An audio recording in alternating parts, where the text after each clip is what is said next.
Hello again, guys. Tonight is really trying to not happen, but I'm gonna get this to you if it kills me. Hello,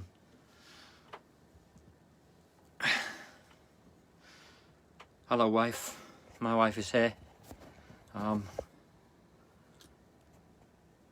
Right. Let's see if we can get Willie in here, shall we?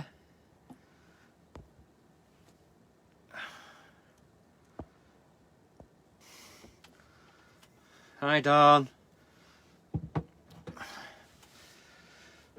We're really trying to get running properly tonight.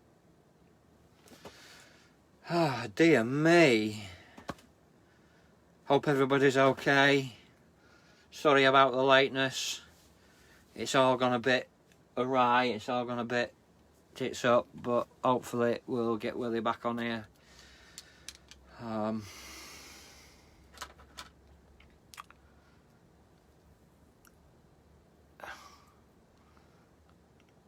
Where are you, Willie?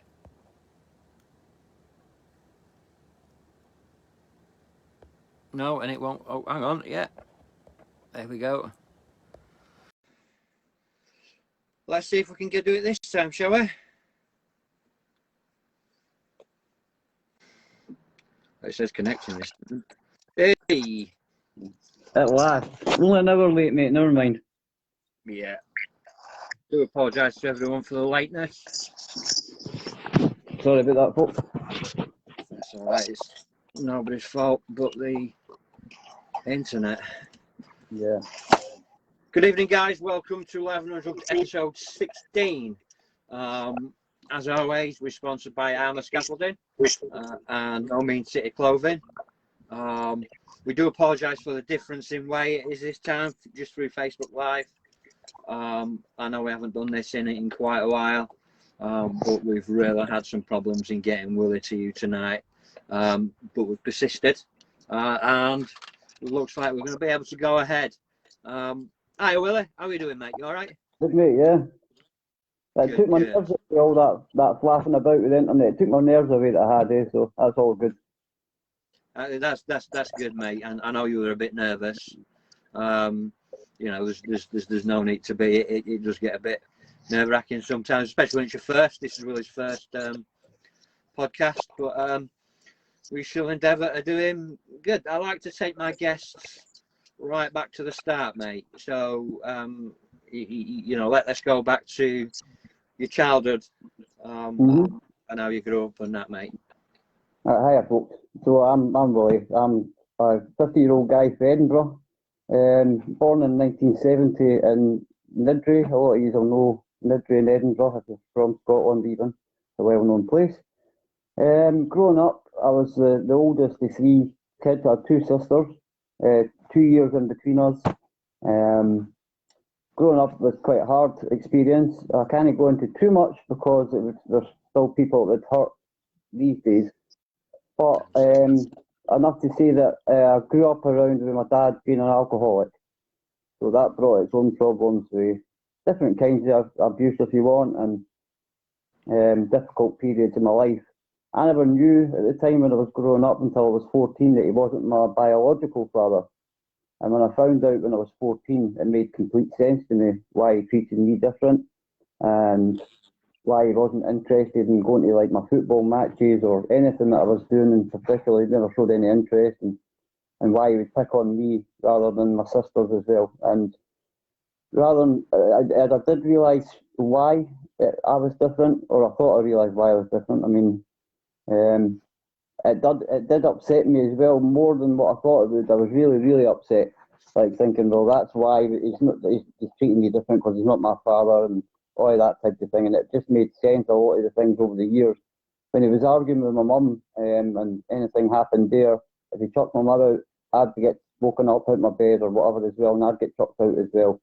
Many a Christmases I can remember being chucked out and 2 or 3 in the morning, and just chucked out there. Like I say, the violence there in the past as well, mate, but directly, mainly at my mother and then at myself as well, occasionally. Not at my younger sisters or anything like that. So, it was hard days, mate, but I mean, when I got to maybe 15, 16, grew up a bit, the relationship sort of changed then. My mum moved to London when I was 15. She had to. She was on the verge of a mental breakdown, and just because everything that was going on. So she went to stay with my auntie in London, and no, I never said any surnames. I can't say anybody's name. Sorry, everyone. Yeah, so she moved to London, and obviously that was a big deal, because like my mum was the closest person to me. I had my grandmother who stayed just 5 minutes up the road, so that was just as well, to be honest. Wasn't a very good childhood, mate, to be honest. Not a very lot of good, happy memories from that particular instance, anyway. Yeah, there was other things in my childhood that made up for it, and other family members like my gran and what have you that were there for me. So I did have other people to rely on, and not so much to talk to, because it never got talked about, mate. And even that's why it's so difficult these days, because it never got talked about, and because it was a different experience for me than what it was for my two younger sisters even, then they've got different memories to me. And they were close with my dad the whole way through his life, where I wasn't so much. After I got to 16, like I say, I moved out, 17, sorry, I moved out to the first real relationship that I came across, the first female that sort of showed me any attention. I thought, well, I'm out of here, eh? So that's what I've done, mate. And that takes me up to 17, nearly 18. And like I say, I was in my first serious relationship, but I was still a child myself, mate. Everything, as you'll go on, you'll find out, everything in my life sort of happened with a delayed reaction. I don't know why. That's probably to do with my childhood or whatever. But I seem to take to things a lot later in life. Like, apart from it, like when I was jumped into that first relationship, I wasn't ready for a relationship, but it was an escape from my prison that was my home, if you know what I mean, an escape from that cycle and what have you. So after, when I got with my first partner and I moved in with her pretty much right away, about 3 months after she fell pregnant. And we were happy about it, because she already had a wee boy, but we were happy this was going to be my first child. So the pregnancy went well, and we had a spina bifida test, it's called, back then. And if that comes back okay, then they don't necessarily have to check for any other kinds of illnesses or conditions or whatever, because that's a good indication that everything's fine. So everything was okay through the pregnancy, and we went into labour, and the labour itself was easy for me, not so easy for her type thing. But yeah, the labour went well. My daughter was born about 7:30 at night, I think it was. And then, as you usually do, well, they do with a lot of cases, they take the child away just to clear their airways or whatever it is they need to do. So I was sort of prepared for that part, and it wasn't too bad. And so when my daughter came along, we didn't know what it was going to be, a boy or a girl, but it turned out to be a wee girl, and I was over the moon, so was my partner. So after about 35, 40 minutes, they still went back with my wee girl, and I'm like, to my partner, I'm like, where's my wee girl? And I went out in the corridor, I couldn't see anybody, I couldn't see my daughter, I couldn't see any nurseries apart from at the end of the corridor. So anyway, after a couple of more minutes, so it was about 3/4 an hour in total, there's this big sturdy midwife comes in, and just as plain as day and as brutal as you like, she said, your daughter's got Down syndrome, she's got a hole in the heart, and her throat is attached to her gullet. So where you breathe and where you swallow are two different pipes, and her pipes were attached to each other. So she said she's been rushed upstairs for an emergency operation and then walked right back out the room. So that was all said within about 20 seconds, and I was like, I was only just turned 18, mate, and I'm like, oh, wow, how did I deal with this type thing? So I looked at my partner, and it was just a sort of, and I thought it was like a weird look. And I'm like, we're keeping my daughter, because I thought that's what that look meant, as if when she found out about Down syndrome and things like that, she was like, oh, what can we do? We're going to keep her. And that's just my initial reaction, mate. And I'm like, we're keeping my daughter. And she just smiled, and then, so I went from there, and I had to leave my partner in the delivery suite, and I was just rushing about the hospital, looking about everywhere, trying to find the theatre, and looking in darkened windows to see if I could see my daughter or whatever. I didn't really know what I was doing, mate. I was on autopilot, and just trying to find out what was going on. So about 8 hours passed, and she got the operation to detach the throat from the gullet and set it all back up again, which was a big operation, eh? and then she got transferred over to the Sick Kids Hospital in Edinburgh for to get operations for the hole in the heart and what have you. So it was really, really hard, worrying times. And like at that stage, I was, like I say, I never really spoke to my dad very much because of childhood issues. But he was the one that was there and went over to the hospital with me, the sick kids, with me and my daughter, because my mum, staying in London, it took her about 8 hours to travel back up. So it didn't really bother me that my dad was there. I was actually quite glad because he helped me for the first time ever, probably. He was just there, and that was enough. Didn't see much what he said or what he'd done or anything. It was just the fact that he was there. So that was a really long night. I've described it already in the support group as the longest night of my life, like waiting to see if she was going to make it through the second operation and what have you. But she did make it through. So that the days then went from days to weeks to months, and then she was on a ventilator. She'd had all these operations before. She had about 6 or 8 tubes popping out of every orifice in her body and every bit of her body. And after she was on the ventilator for 4.5, 5 months, and she was born on the 30th of October 1989, and I never got to hold her until Christmas Day for the first time. And even then, it was only just a couple of minutes, mate. But it was really good. I mean, but having to wait that amount of time, it's hellish. But I mean, as long as she was okay, that was the most important thing. But it was hard. It was even harder because the way me and my partner dealt with it, I was at the hospital all the time, as much as I could be anyway. But she preferred, because it upset her and distressed her too much, she preferred to sort of stay away. She would go up as much as she could bring herself to, and she would express milk, and I would take that up for my daughter to feed her and to give her the best in nutrition and all things like that. But she found it difficult to get herself up to the hospital because I think she thought there was that many occasions we were told that she could die and with different types of infections or operations or whatever it was. But after about 4.5 months, she got off the life support machine and started getting these tubes out one by one. And I'd be there in the hospital and I'd know what the buttons meant on the monitors and what have you. So there was 2 or 3 of these buttons, I'd just turn them off myself. The nurse would come over and check, but it wasn't anything major, mate. It was just like if her breathing was a little bit shallow for a few seconds, it would make a beep. And you know what I mean? I got used to the machine, so I would just turn them off. And then it got to, after she come off the ventilator, about 5 months, it got to, like, I would put tubes down her throat or down her nose to feed her and do the same to get rid of all the gunk, like in her chest, because she'd spent 5 months not breathing for herself. The gunk would build up quite quickly, and it would do that for a good long time until the chest got more used to working for itself type thing. So every couple of hours in the hospital, you'd get this wee tube and you put down her throat, and within a couple of minutes it would suck out all the gunk and she could breathe a bit better and what have you. So that was my daily sort of routine, was spending as much time up at the hospital as I could, coming back late at night or early in the morning for a shower or something to eat, see my partner, see my stepson at the time, and then back up to the hospital again. So yeah, that was my routine for about 6 months. And then just before the 6-month period, the consultant says to her, he took us into the room and said, "Your daughter's doing really well. We think she'll get out of the hospital in 2 or 3 weeks. So you can take her out to visit one of your relatives in an ambulance with a nurse for about an hour." So obviously me and my partner were really excited about that. And we didn't really know who to take my daughter to see, but we decided on her gran because she was the most elderly and most infirm at the time.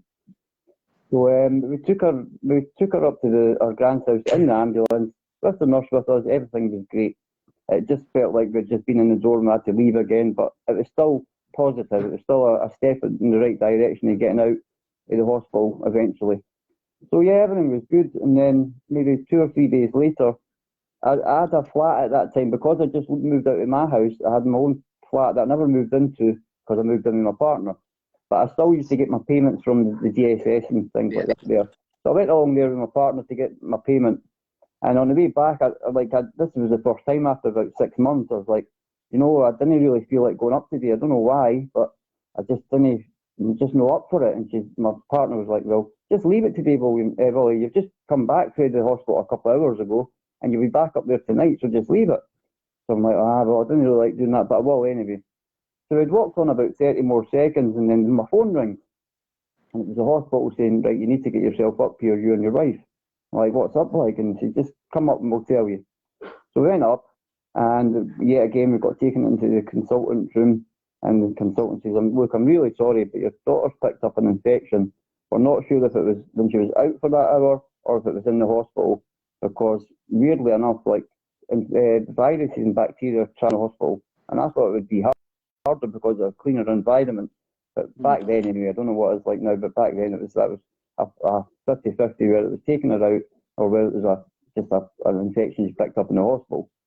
But they said, I says, what? She can't die for this because she'd been through so much, mate, before all the big operations and everything else she'd got over. To me, I wasn't understanding the situation fully. I thought, well, this is another infection. She'll fight it off, she'll get through it, and then it'll just be delayed or getting out of the hospital. But he's like, no, we can't guarantee that. It's not looking very good. She's very, very poorly. So, all right, so we went out and we sat with my daughter, and our breathing was really, really like hard and fast, mate. Her stomach was going really up into a big balloon down within a split of a second all the time. So after a few hours, we got called back into the consultant room, and he says, I'm really sorry, but she's at the stage where we've got two options, and one of them is we put her back on the ventilator, but we can't guarantee, but there's almost a guarantee that she'll never get off the ventilator again. And she'll still have to have her problems with infections and her hole in the heart and whatever else she has to go through, but she'll never come off that ventilator again. And I'm like, wow. I'm like, so what is the next option? The other option is we can give her morphine, and this will help take away any pain, any suffering that she's feeling at the moment, but it'll also make her pass more quickly. So I didn't know what to do, but my thinking at the time, my partner's thinking was, for the 6 months she had been here, mate, she had suffered more than anybody should have to suffer, especially a wee baby. And I thought, well, what's the point there going on to a life support machine for however many years she had been here, just to suffer even more and to go have constant battles and fighting for her life. So I decided, me and my partner decided, yeah, well, that would be the best for my daughter, so to stop her suffering, and or she must have been anxious or whatever, trying to breathe that quickly, and she couldn't manage to breathe properly. So that's what we decided anyway, mate. And it took maybe a couple of hours after that, and she did pass away peacefully. But with me, my dad, my mum, and my partner by her bedside. So that was really hard, mate. I mean, it's the hardest thing I've ever had to go through, and I would imagine for any parent it would be an absolute nightmare for them to go through. I remember after she died, they put her into a separate room with the curtains drawn and what have you. And they said, you can go in and say your goodbyes if you want. So one by one, my mum and my dad went in, and then my partner went in, then I went in last. And I was just sitting there, and I can't really remember what I said, but sorry about you having to go through all this, darling, and I hope I made the right decision and all that type of thing. And after I'd said goodbye, I stood up and I went to open the cubicle door, and all I heard was one big massive breath, like deep breath, and I'm like, right away I turned around and I thought, is she still alive? Is she still alive? So I've opened the cubicle door and I'm shouting on the nurse, she's still alive, she's breathing. But it wasn't, mate, it was her last breath leaving her body, eh? So that was a really tough experience, and I was just in a sort of zone, mate, where you go into like zombie mode, I call it. You just get through the day, but you're not really sure how you're getting through the day. And then about a week and a half after that was her funeral. And even now, thinking about it, but it's like a wee coffin, eh? It was a wee white coffin, and it was like about 2 feet long if you're lucky, mate, eh? So it wasn't an easy time, mate, eh? Yeah. But what made it harder was because after my daughter passed, it just continued that me and my partner couldn't talk about it. It was too upsetting for my partner, whereas I would want to talk about it, but there was nobody around to really talk about it. I mean, my partner was the only person I could talk to at that time because my mum was back in London after the funeral and that, and my dad didn't really talk about these types of things to him. But because she found it too difficult, we never talked about it. So instead, we started drinking. We started drinking heavily, like every single day, every night, to try and forget, to self-medicate in a way, if you want. And that went on for about a year. But then along with alcohol, you get other problems like daft arguments and money problems, all types of different problems. And we were actually going up and stealing our litre of vodka out of the local Safeways every single day, and like, this wasn't the usual lifestyle I was used to leading. So anyway, after about a year of going on like that, me and my ex-partner split up. And so after that happened, it was like I was really on a downer. I was really bad mental health wise, missing my daughter, missing my partner. And what actually made it worse at the time was my cousin came to stay with me, and at the time he was 14. So at the time me and my partner split up, he was 15 and a half. And I found out that they two went off together. So she not only left me, but she left me with my little cousin, eh? So that was like, oh, wow, how do I handle this, eh? So the drinking did continue for another few months, but that wasn't doing anything, mate. I was drinking throughout the night, and I was drinking myself sober, and just wasn't having the desired effect, mate, eh? And then friends that I was getting around the time, they were taking dihydrocodone and Valium. So that's how I started taking them, because, well, not so much the dihydrocodone, the Valium were definitely my way of escaping for a few hours.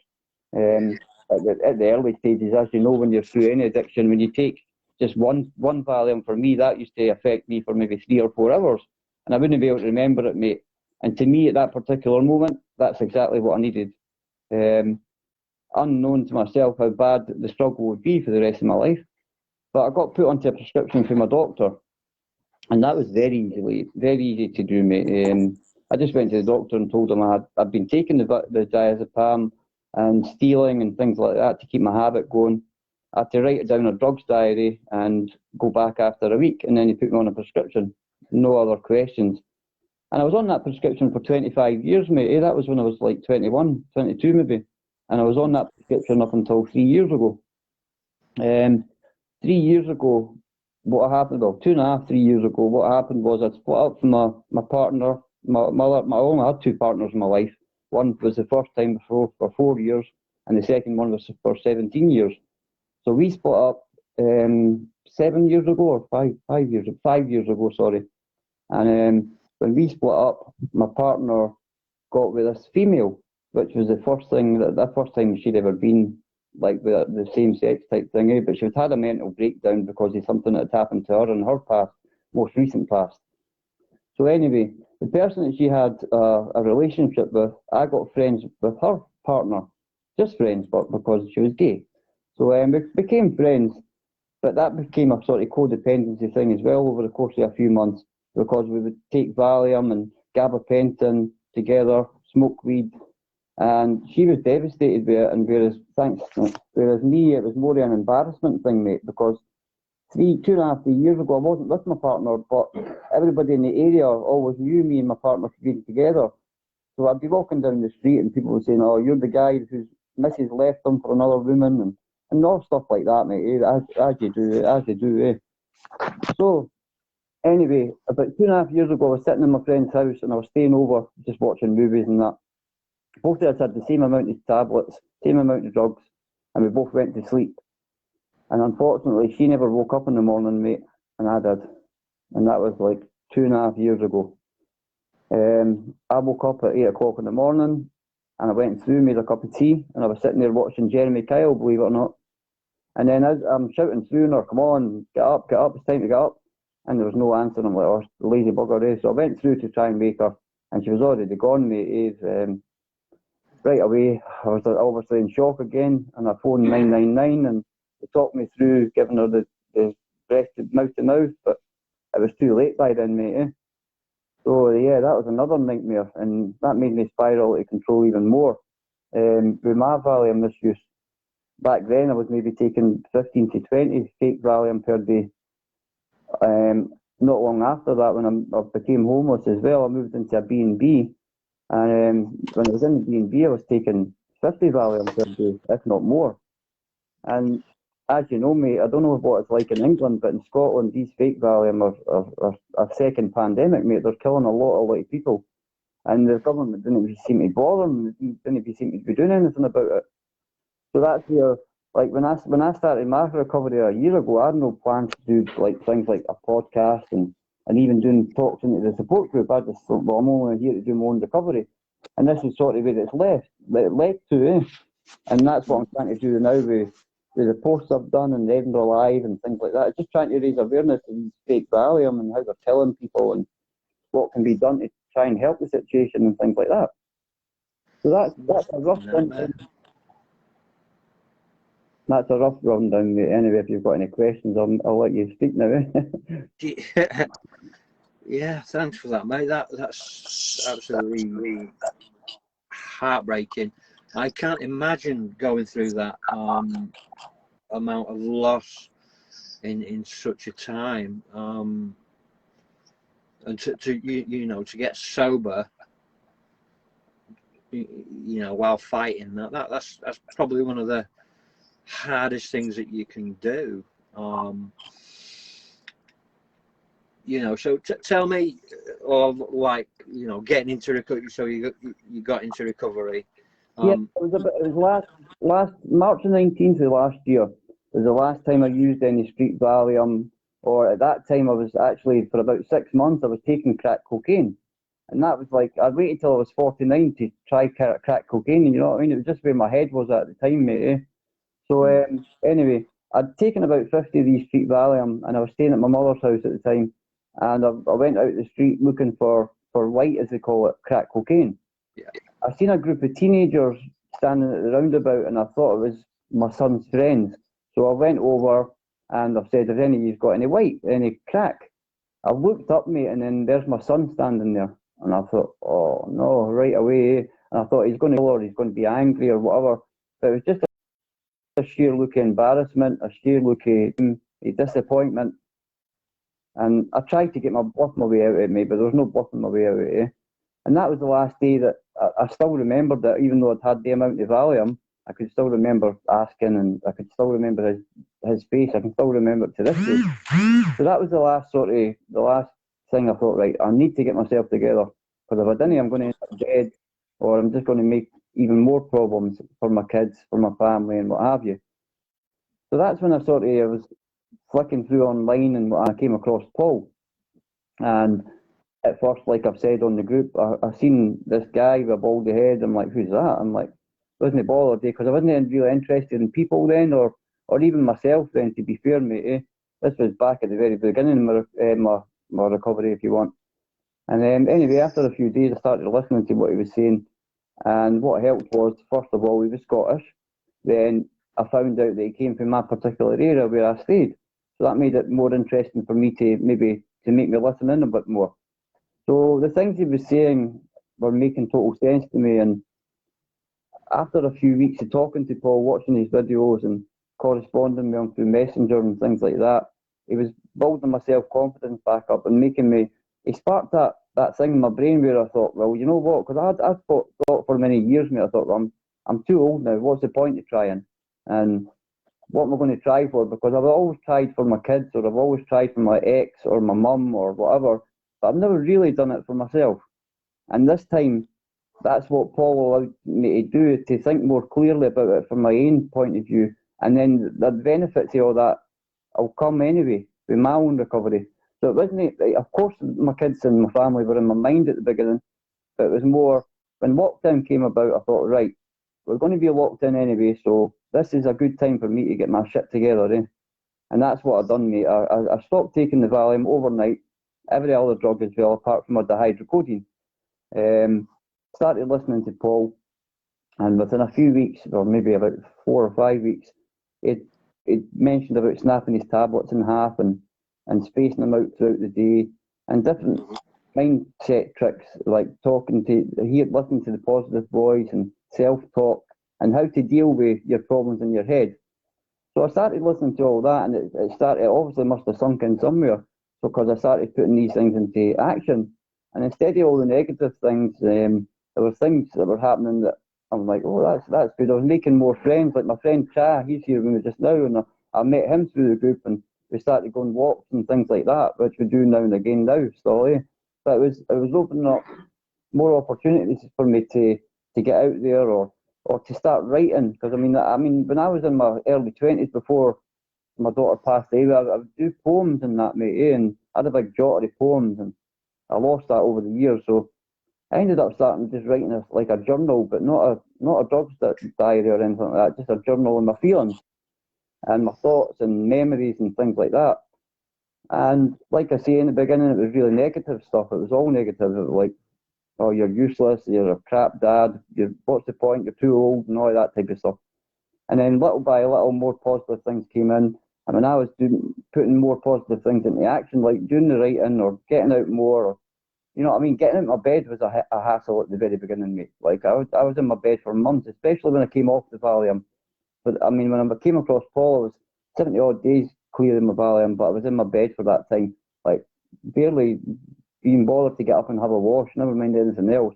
Not eating at all. All that type of stuff, mate. Just in a very, very heavy depression.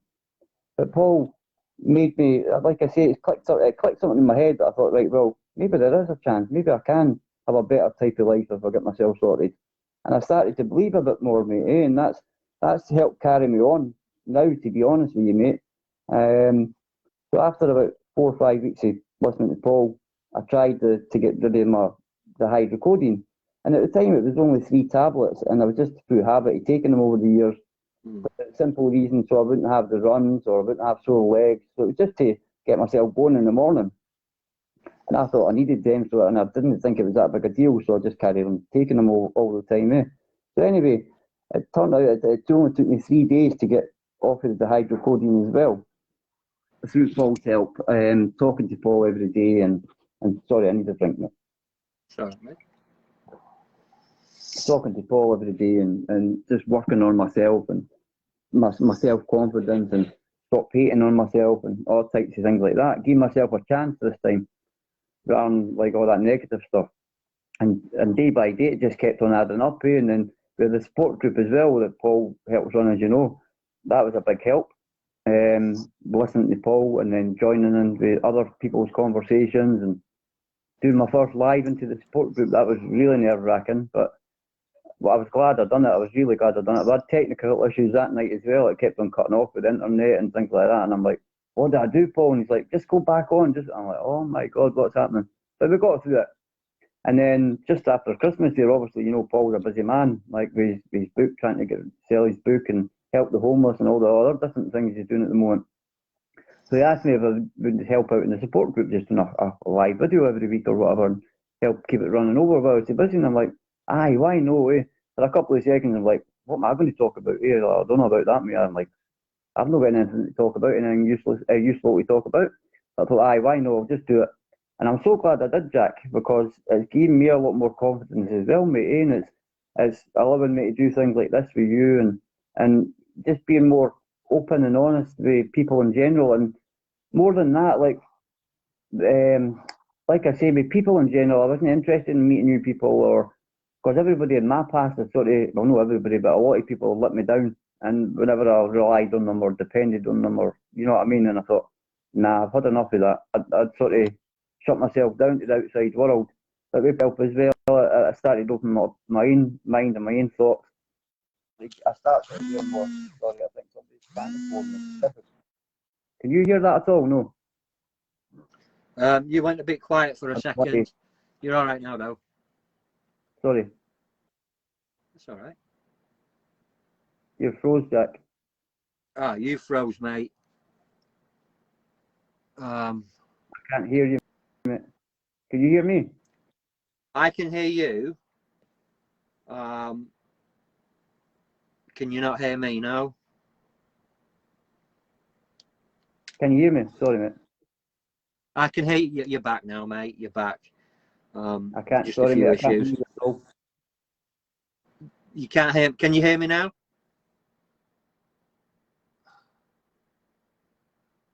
One minute.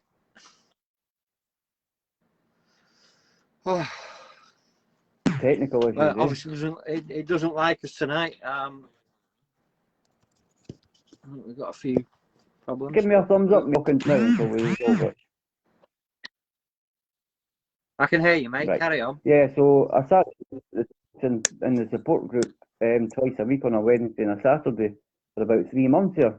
And it really does help my self-confidence, and it helps with my writing things down. I've got a big A4 book now that's fully my thoughts and memories that I thought I'd maybe forgot about, and written them down, and it's all good because I'm just sharing my thoughts into the support group, and it seems to be helping a lot of people that I didn't think that my opinion or my thoughts would be able to help others, but it is doing so, mate. And and long may it continue, eh? And I thought I'd wait round about a year before I tried to do anything. I mean, like I say, a year ago I wasn't planning on doing peer support training and all that good stuff.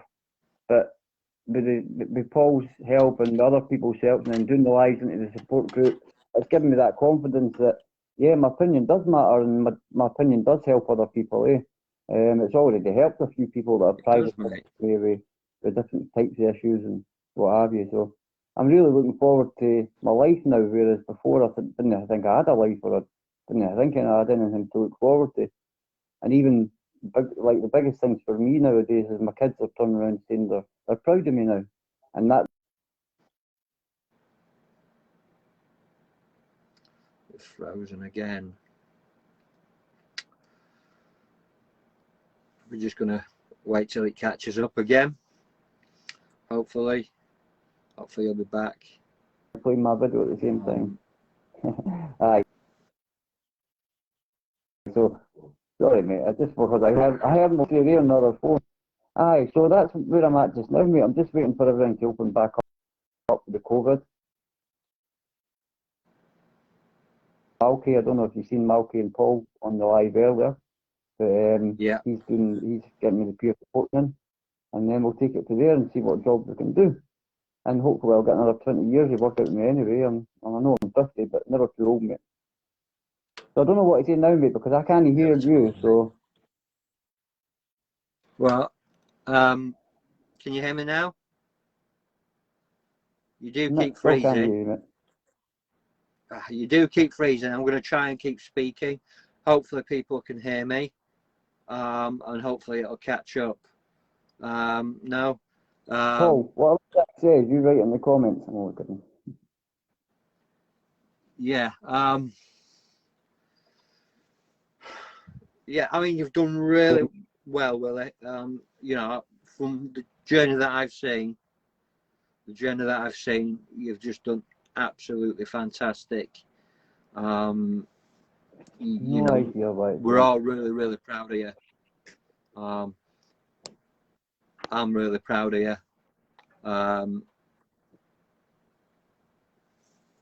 You know,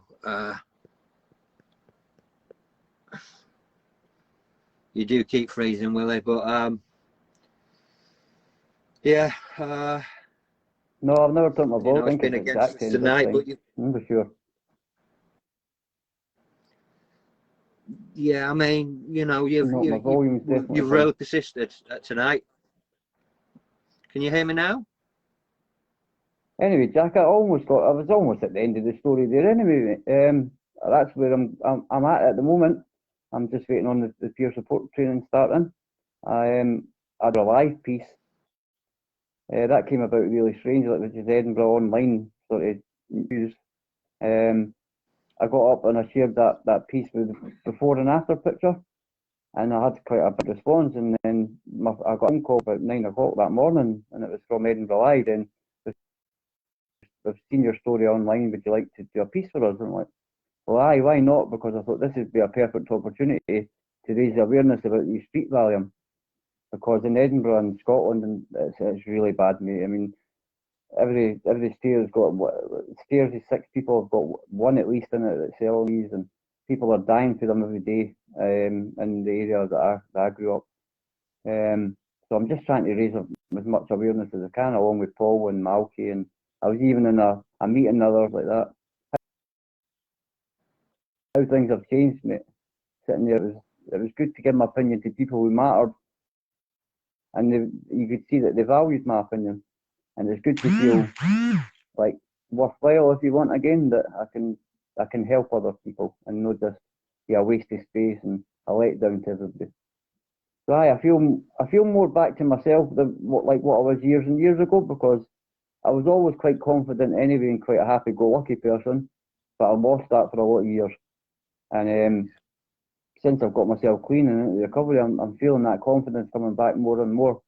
And just onwards and upwards, as Maria said, she just joined there just now. So, aye, that's about it, Jack. It's just a pity we've had all these technical issues, but we got it out there eventually. These things are sent to try us, I don't know what else I can say just now, mate, because I can't hear you, but thank you everybody and thank you Jack for having me on.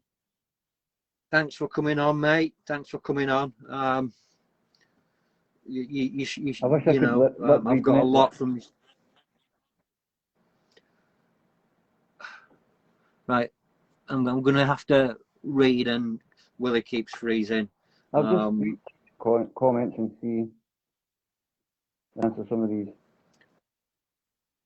Yeah, I do apologise for all the technical issues tonight. Odds have been really against us, but we've got Willie's story out.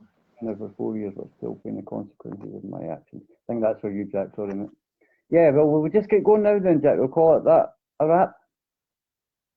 Is that okay? Yeah. And then in another year we can do a part 2 when I'm working away. Yeah, we'll do a part 2 soon. Cheers, mate. Thank you, mate, and I'll catch up with you very soon, eh? Catch up with you soon.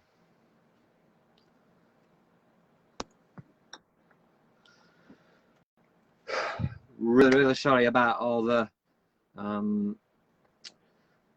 problems tonight, guys. It's been an absolute nightmare, but we have tried to persist through.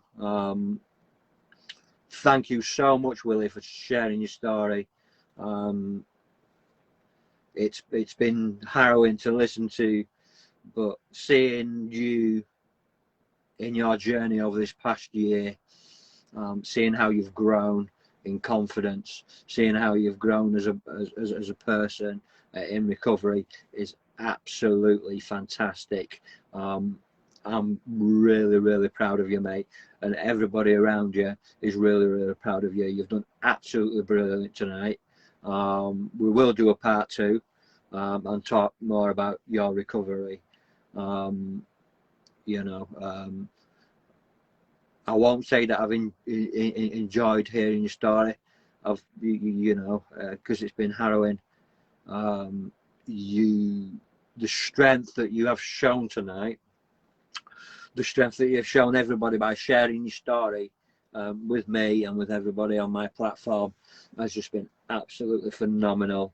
And you should be really proud of yourself, because we're all really proud of you.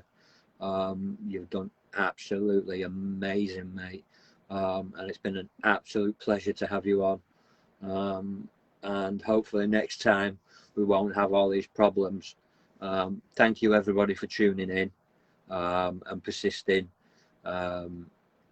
It's been difficult to get on and off, but we managed to get a story out there. We will do it again. Perhaps we'll try doing it during the day when the internet might be a bit better. Thanks as always, guys. We next week, who have we got next week? Next week we have Hayley Messenger. Hayley is a former criminal, and she has Tourette's, and she's going to be coming on and talking about a story. It should be quite interesting. She has said she has both vocal and physical tics. And she said, don't get uncomfortable. Just listen and enjoy the story. So I want to thank you again, Willie, for sharing your story. And I shall see you all next week, if not before. I might jump on for the odd live in between if I can, technology willing. But yeah, it's been an absolutely brilliant. We've had quite a few people in here tonight. I shall see you real soon. Cheers, guys.